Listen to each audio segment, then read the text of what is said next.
देखिए आज जो है सियासत में, आज के अखबार सियासत में ये न्यूज़ शाया हुई है कि सेक्रेटेरिएट की दोनों मसाजिद को नई बिल्डिंग की तामीर में ख़दीम सेक्रेटेरिएट में 2 मसाजिद और एक मंदिर का इंतज़ाम।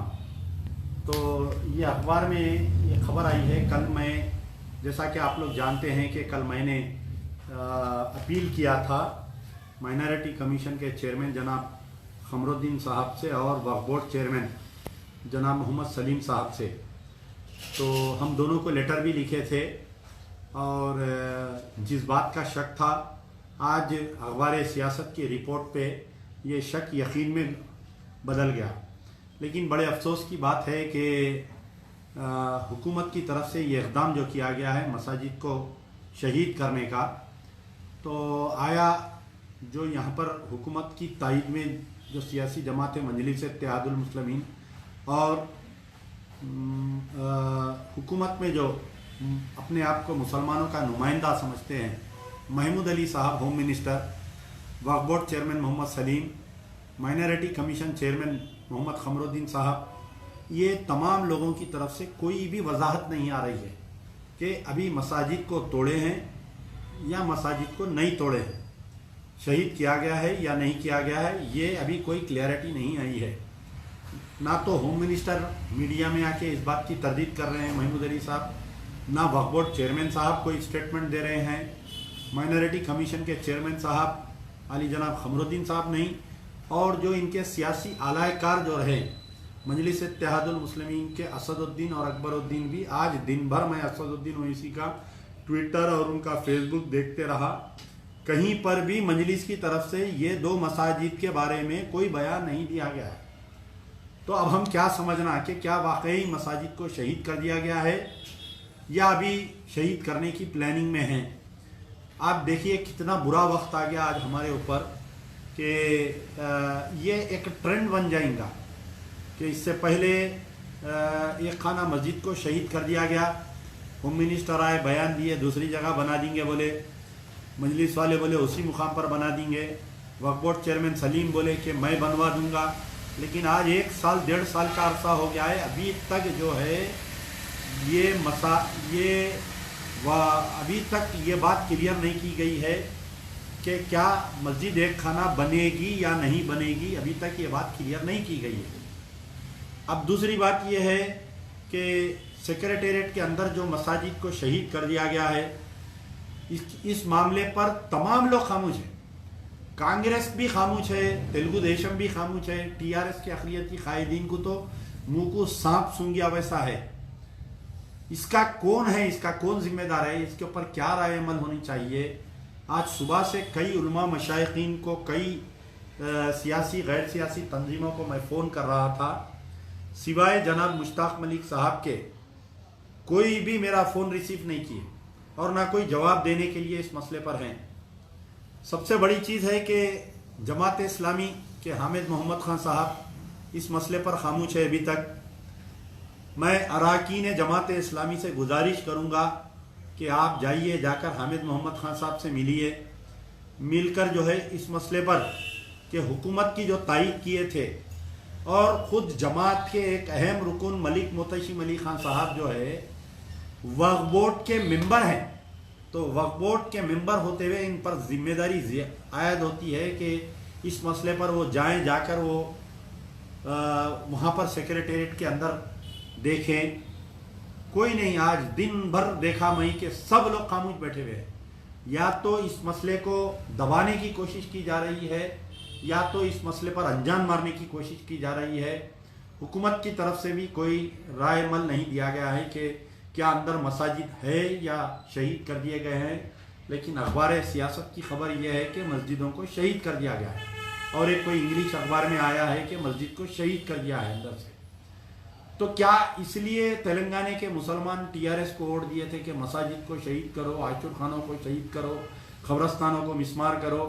क्या हम इसलिए वोट दिए थे? क्या हम इसलिए लड़े थे कि तेलंगाना अलग करो बोलकर?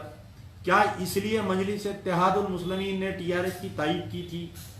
कहाँ हैं वो अपने आप को शेर मानने वाले? खुद अकबरुद्दीन ओवैसी की जो तकरीर थी कि हाफिज बाबा नगर में तकरीर में ये बोले कि राजशेखर रेड्डी को हम नचा दिए, चंद्रबाबू नायडू को, किरण को, केसीआर को, हम जिसको चाहे उसको इख्तिदार पर लिटा सकते हैं, हम जिसको चाहे। क्या इनकी सलाहियत, इनकी सियासी सूझबूझ सिर्फ जज्बाती तकारीर तक थी? बताइए। अरे कई के लीडर आप बताइए, कई के मुसलमान, अगर हम अपनी मस्जिद को नहीं बचा सके तो कई के लीडर है बताइए आप, कई की सियासी जमात, कई की एमएलए शिप, कई की वक्फ बोर्ड। मैं मुतालबा करता हूँ वक्फ बोर्ड चेयरमैन मोहम्मद सलीम साहब इस्तीफा दीजिए। मैं मुतालबा करता हूँ वक्फ बोर्ड के जो जमात इस्लामी के मेंबर हैं मलिक मोतशी मलिक खान साहब, इन प्रोटेस्ट आप वक्फ बोर्ड से रिजाइन दे दीजिए। आप जमात इस्लामी के हामिद मोहम्मद खान साहब से मेरा मुतालबा है कि आपने जो तईद की थी, आज प्रेस कॉन्फ्रेंस कंडक्ट करके माफ़ी मांगी है मुसलमानों से कि मुझसे गलती हो गई कि मैंने टीआरएस की तईद की थी। आज जो है, आज से हम रोड पर निकलेंगे। ये जो मसाजिद के मिसमार के ऊपर मसाजिद को शहीद कर दिया गया है, सब खामोश है मेरे भाई। देखिए सब खामोश है, अपनी अपनी दाल रोटी सेकने पे मसरूफ है। सबको अल्लाह से कम केसीआर से ज्यादा डर है। सबको जो है अल्लाह से कम केसीआर से डर है कि कहीं केसीआर इनके फाइल ना खोल दे। असदुद्दीन ओवैसी छोटे मोटे मसलों पर ट्वीट करते हैं, दूसरी रियासत में अगर किसी के ऊपर कुछ वाकया हुआ तो उसके ऊपर ट्वीट करते, लेकिन अपनी रियासत में, अपने पार्लियामेंट्री हल्के में करीब में 2 मसाजिद को शहीद कर दिया गया सेक्रेटेरिएट में, लेकिन असदुद्दीन ओवैसी खामोश है। क्यों खामोश है? कहाँ है उनके दल्लाल? असदुद्दीन ओवैसी के भक्त कहाँ पर है? ओवैसी खानदान के भक्त जो सोशल मीडिया पर आके बोलते कि पार्लियामेंट में हला दिए, वो फलाना कर दिए, पार्लियामेंट में तकरीर करे, कहाँ पर है बताइए? क्यों आज खामोश है पूरे दल्लाल? ये भक्त आज क्यों खामोश है? कहाँ पर है वो शेर मिल्लत अकबरुद्दीन ओवैसी? कहाँ है शेर? शेर आके बार बार बोलते हैं कि मैं ऐसा लिटा देता हूँ, मैं वैसा लिटा देता हूँ, हुकूमतों के तख्ते बदल देता हूँ, मैं तार तार कर देता हूँ। कहाँ पर है वो सलाहियत? सब बिलों में घुसे हुए, किसके मीरियों में घुस के पड़े हुए हैं। निकलो बाहर। अगर मस्जिद नहीं रहेंगी, मसाजिद नहीं रहेंगे, ये ट्रेंड पूरे हिंदुस्तान में जाएगी, मस्जिदों को तोड़ते जाएंगे। बीजेपी रियासत गुजरात में, कर्नाटक बीजेपी रियासत में नहीं हो रहा है, यहां पर तेलंगाना में जहां पर टीआरएस की हुकूमत है वहां पर हो रही है। उलमा मशाइखीन क्या कर रहे हैं मेरे भाई बताइए?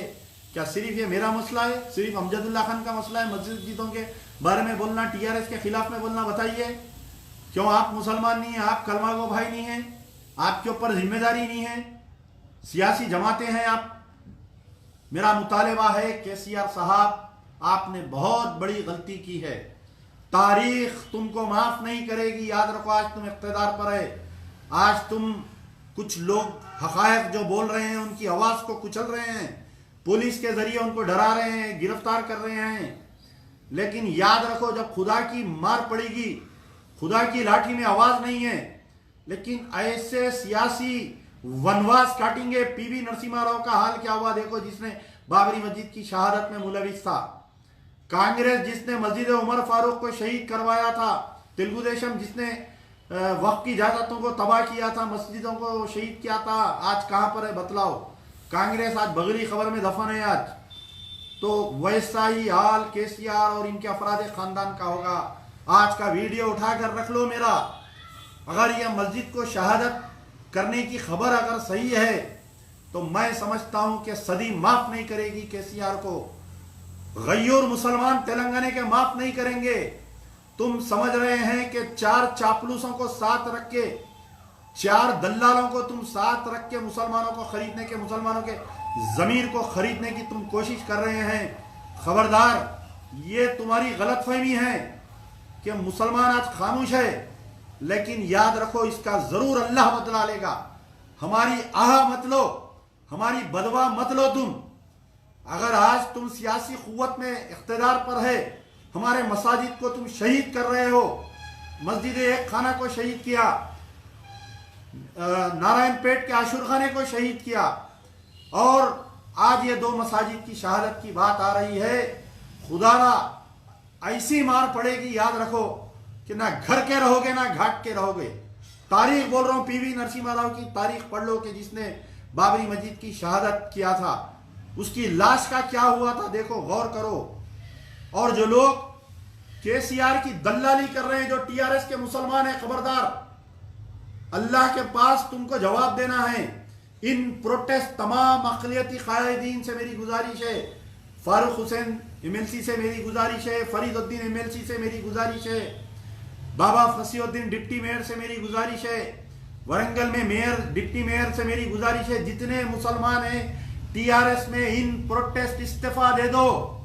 महमूद अली साहब तुम इस्तीफा दे दो, वरना अल्लाह के दरबार में तुम्हारे लिए कल अल्लाह के दरबार में तुम जब जाएंगे तो याद रखो सवाल का जवाब नहीं दे सकेंगे कि तुम इख्तिदार पर थे, तुम्हारी अल्लाह के घर को शहीद किया गया, लेकिन तुम खामोश रहे इख्तिदार के वास्ते, ये सवाल किया जाएगा।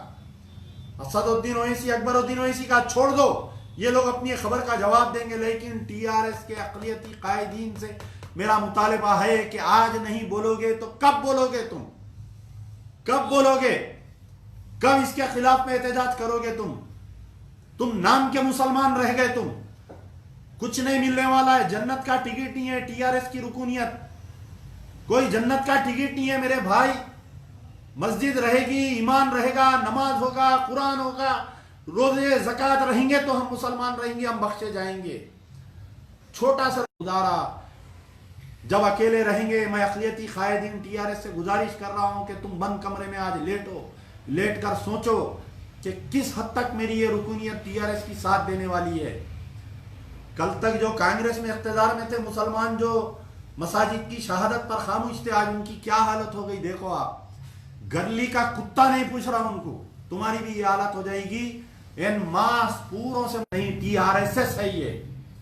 मजलिस बचाओ तहरीक इस मसाजिद के खिलाफ में जरूर एहतजाज करेगी। कानूनी एतबार से हम वकलाओं से बात कर रहे हैं, हम एहतजाज बराबर करेंगे। हमको जो शक व शुबा था, आज सियासत का अखबार इस बात को सही करार दिया गया है।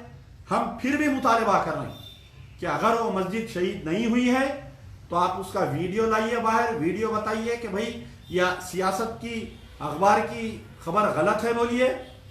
अंदर जो मसाजिद है उसका एक 5 आदमी को अंदर जाने की इजाजत दीजिए, देखने की इजाजत दीजिए, उसमें नमाज पढ़ने की इजाजत दीजिए। होम मिनिस्टर तुम आगे बढ़ो, आप जाओ, जाकर देखो, आके मुसलमानों को बोलो कि मैं देख के आया हूं, वहां पर मस्जिद है, सियासत की खबर झूठी है बोल के आप बोलिए। मैं सलाम करूंगा आपको अगर आप ऐसा करेंगे तो। यार जिंदा सोबत बाकी। सुप्रीम ग्रुप की नई पेशकश, supreme real estate and developers, supreme farmland, residential plots और विलास, मेहदीपट्टनम और अत्तापुर से सिर्फ 30 मिनट की दूरी पर, नेशनल हाईवे 65 तोलाकट्टा की प्राइम लोकेशन पर वाक़े 23 एकड़ पर फैला हुआ वसी और खूबसूरत फार्मलैंड, जहां आपके ख्वाब बनेंगे हकीकत। एयरपोर्ट, गच्चीबौली, हाईटेक सिटी और ऑटो रिंग रोड से चंद मिनट के फासले पर, वर्ल्ड क्लास एमिनिटीज के साथ, एवेन्यू और मैंगो प्लांटेशन के साथ 24 घंटे सिक्योरिटी का वसी तर इंतजाम, नकद और आसान अक़सात पर सुप्रीम फार्मलैंड और इसके अलावा शादनगर पर वाक़े रेसिडेंशियल प्लॉट और विलास 50 साल के लिंक डॉक्यूमेंट्स के साथ, क्लियर टाइटल, गेटेड कम्युनिटी और तमाम सहूलतों के साथ सुप्रीम फार्मलैंड और ओपन प्लॉट्स, जहां आप घर बनाकर रह सकते हैं। अपना फार्मलैंड और प्लॉट्स के लिए अभी हमसे रब्त पैदा करें। हमारा पता है supreme real estate and developers, opposite Uday omni hospital, chapel road, Abids. Contact number 9700006664 और 9848478612।